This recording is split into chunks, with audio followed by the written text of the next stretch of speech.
Hi again. I thought I'd try another new thing for me. I've been thinking about all the young kids, the Sunday school aged children, and wondering what they've been up to, and quite curious actually what they've been up to. I'm an extrovert, not an introvert, so I'm going a little bit crazy now without being able to have my needed interactions, my needed social time. So you can pray for me, and you can pray for Colleen, who is the recipient now of all my social time. But you know what? I would love to know what's going on in your home. So as kids going through school at home, whatever it is that you're doing at home, if you would like to interact with me, go right ahead. Write me a little something, send me a picture, tell me how your day's going, tell me what you're learning at home, how life is and the differences in life. And so maybe that's something that you want to do, and we could connect back and forth in that regard. I would just love to do that. One thing though that I thought I would do, and this is not just for the younger kids, although primarily it is, if you feel young at heart, or if you feel a need to, sit back and have a story read to you, this maybe is for you as well. I thought for the next while I would do a little bit of reading out of one of my favorite books. Maybe we could connect through that maybe you could gather around a phone or a computer or some other device that accesses YouTube. And I would daily put on our YouTube channel some of the readings that I'm going to do out of a book called Pilgrims Progress. Pilgrims Progress is one of my favorite books. It's written by John Bunyan. And John Bunyan lived a long, long time ago. And John Bunyan was persecuted for his faith, and he spent a lot of time in prison because of what he preached and what he believed. But when he was in prison, he wrote this story called Pilgrims Progress. And Pilgrims Progress is an allegory. It's a story, a fictional story that represents a lot of truth. The story itself is made up, but it represents a lot of truth. And so that is this wonderful book. At least I find it wonderful what it is about. It is about the Christian journey, the Christian walk, the life from moving from sinner to saint. And I thought we could share this time together. So let's, without any further ado, start Pilgrim's Progress.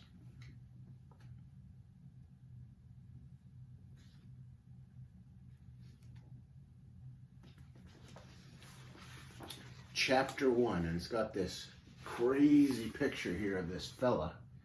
And this here is Christian, and the pack on his back is his burden. And it's supposed to remind us or make us think about the burden of sin that we carry when we don't know the Lord, and the struggles that we have with that burden.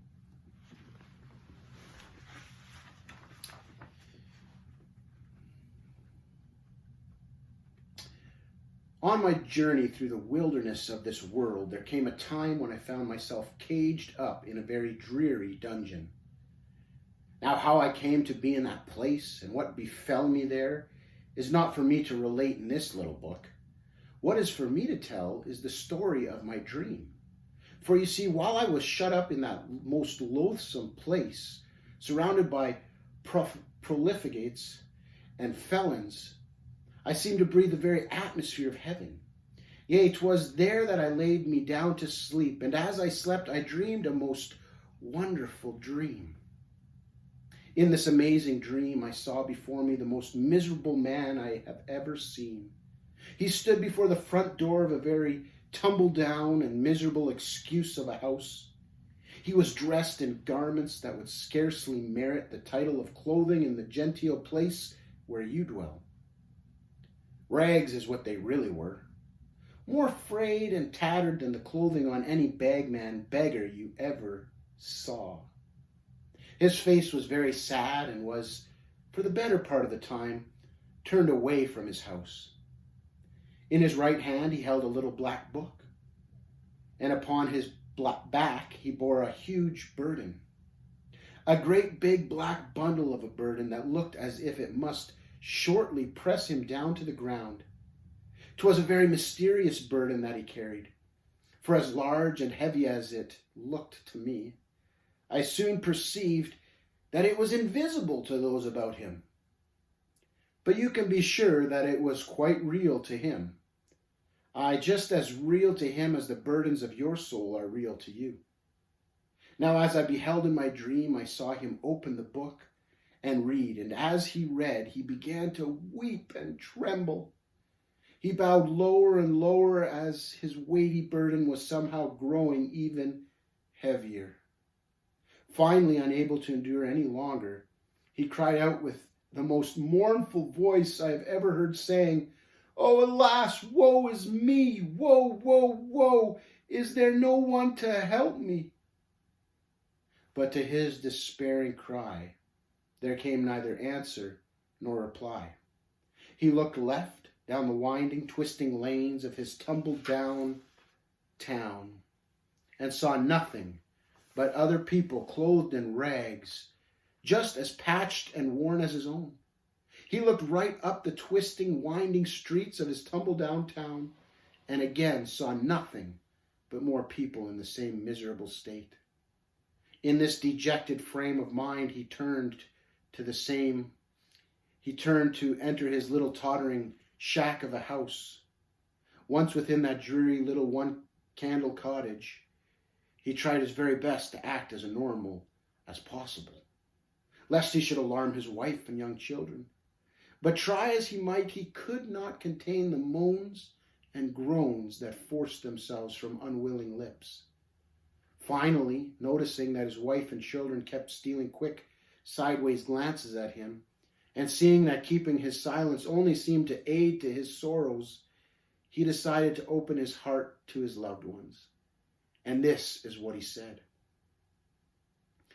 "Oh, my dear wife, and you, my tender children, I, your poor father, am all lost and undone. And why all lost and undone, do you ask? 'Tis because of this huge burden strapped tightly to my back." Then said his dubious wife Christiana,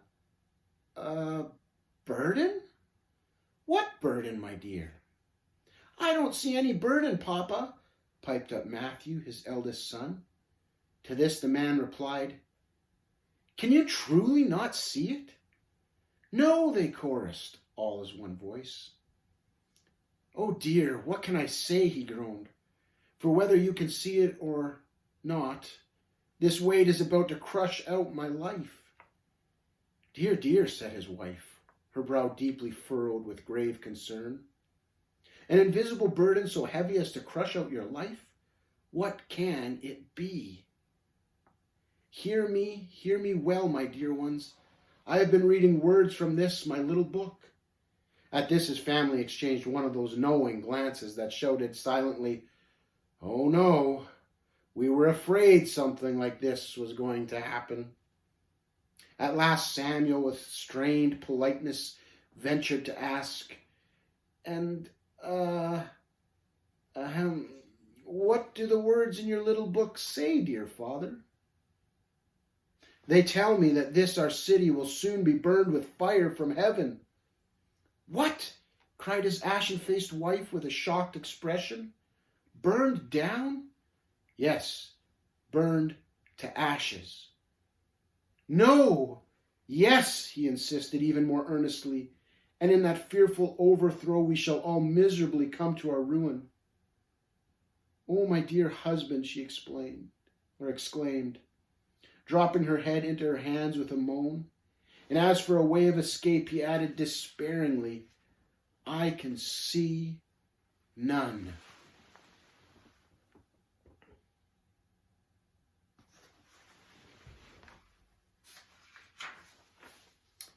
"None?" she exploded. "None," cried Joseph fearfully. "None, baby James?"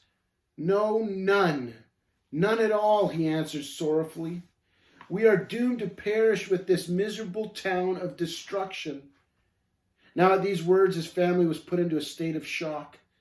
Not that they believed that what he had told them was true, mind you.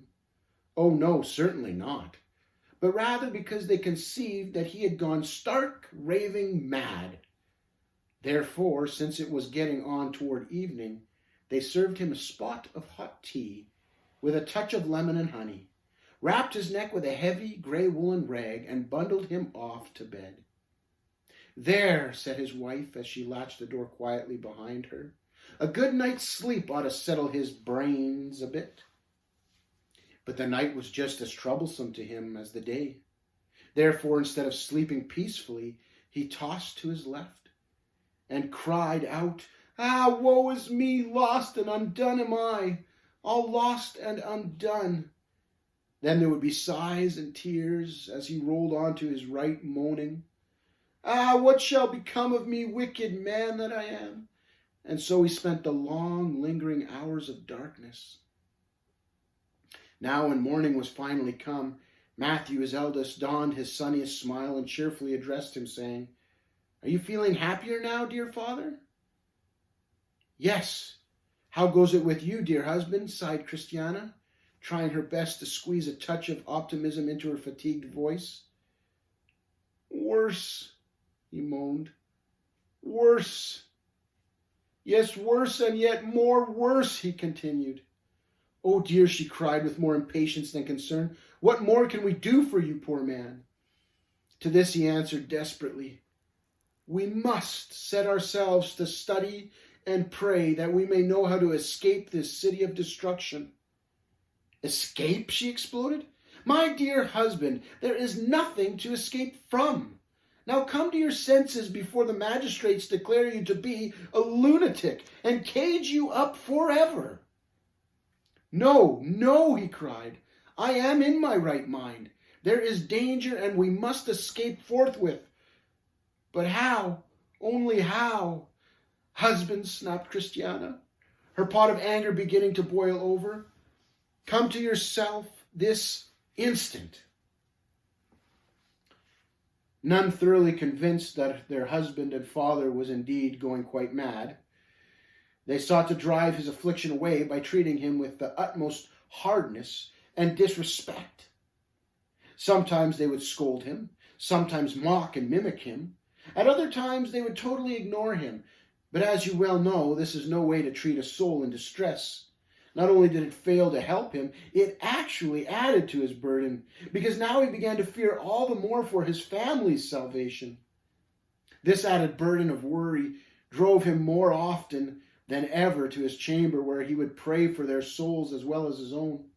At other times he would walk all alone in the fields, sometimes reading from his book and sometimes praying, and thus for many a day did he spend his time.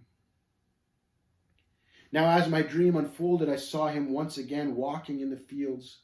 He was as before reading in his little book and still groaning until under his heavy burden, which by now was even larger than before. At last he burst out as he had done earlier, crying, "O wretched man that I am, what shall I do to be saved?" And as before, so now again, there was no reply. I saw also that he cast hungry eyes this way to the left and that way to the right, seeking some place to flee for his escape. Yet he continued to stand, trembling out in the midst of the field, because as I perceived, he could not tell which way to go. Then, from the right, I saw a man named Evangelist approaching, who addressed him thus, "Good day, Christian." "Good day," moaned the man woefully. "But pray tell, sir, why did you address me as Christian?" "Because if you continue to read from that little book in your hand, a Christian is what you must surely become," said Evangelist with joyful assurance. "Even though my name is now Graceless?" asked the man doubtfully. "Aye," said Evangelist earnestly, "though your name should be called Death itself, yet without the reading of that word give you life." At this, a look of great puzzlement came over Christian's face, and he asked sincerely, "How can this thing be?" Then answered Evangelist with much gravity, "'Tis because that within the book of yours abide the words of he who spoke the universe into existence." "I think I see, and who are you?" "My employer has named me Evangelist." "Ah, 'tis a wonderful name you have, sir, but as for me, there is only woe, woe, woe, and yet more woe." "Good sir, why are you all the time crying out so sadly this way?" Because, sir, I perceive by this book in my hand that if I remain in this city of destruction, I am doomed to die. I find that I am not willing to die, neither am I able to come to judgment. And why not willing to die, since your life here is obviously filled with such sorrow? Because, answered Christian dolefully, I fear that this burden upon my back will sink me into the grave, yea, and lower than the grave. In fact, I fear that I shall perish eternally. I see, nodded Evangelist sympathetically. And good sir, I am not even fit to appear as the bar of judgment, much less attend my own execution. Now I understand, said Evangelist, with a tear or two welling up in his eyes. So you see, good sir, 'tis the fear of these things that makes me cry out. And your fears are well founded. Here, look into this roll. I saw that he gave him a parchment roll, and as the man unrolled it, he saw written therein these words, Flee from the wrath to come. Oh no, oh, more woe to me than ever, groaned Christian. 'Tis true what I believed, I must indeed escape this place. Aye, agreed Evangelist. You should even now be fleeing as if for your very life. Yes, I know. So why are you standing here, lingering at the edge of destruction? Sir, my little book informs me that I must flee this parchment. This parchment roll affirms that I must flee. You earnestly instruct me to flee. I can clearly see that a storm of destruction is about to sweep down on our city as an overwhelming surprise.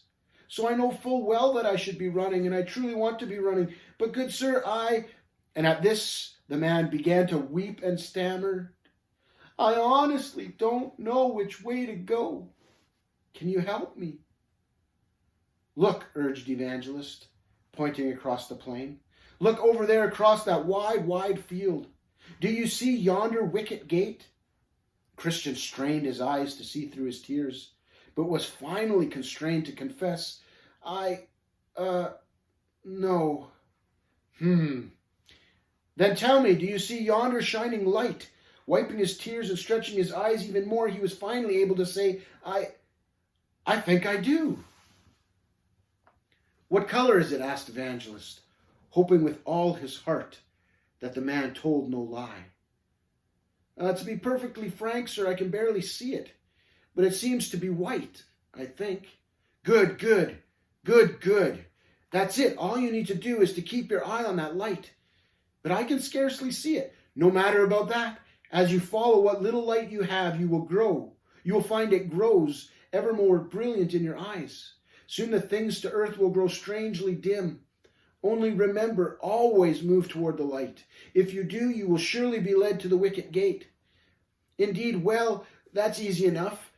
And where will said gate take me?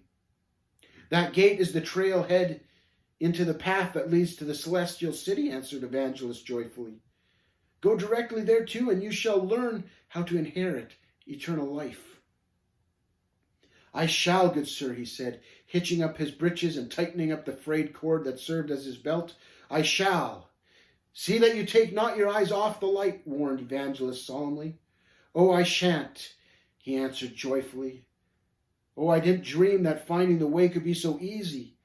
Simply follow the light. Thank you, sir. Thank you very, very much. 'Tis my greatest pleasure, answered Evangelist, whose eyes were now swimming in pools of tearful joy. My greatest pleasure in all the world.